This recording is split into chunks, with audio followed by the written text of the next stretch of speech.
না, মাটি সৃষ্টি মানুষ শ্রেষ্ঠ সিদ্ধান্ত কার? আল্লাহ। অস্থায়ী সিদ্ধান্ত নাকি স্থায়ী সিদ্ধান্ত? স্থায়ী সিদ্ধান্ত মানে নাই কে? ইবলিস।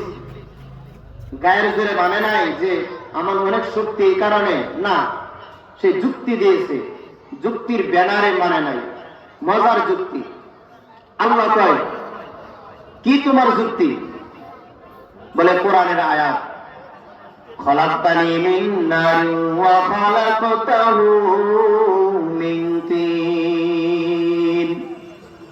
হে আমার রব, আপনি আমাকে আগুন দিয়া বানাইছেন, আদমকে মাটি দিয়া বানাইছেন।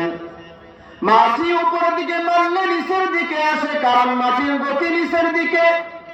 আর আগুনকে যতই দাবাইয়া রাখা হয়, আগুন উপরের দিকে উঠতে চায়, কারণ আগুনের গতি উপরের দিকে। অতএব আদম আমাকে সাজদা করবে, এটাই আমার যুক্তি। আমি কেন নত হয়ে আদমকে সাজদা করবো? এটা আমার যুক্তিতে মিলে না।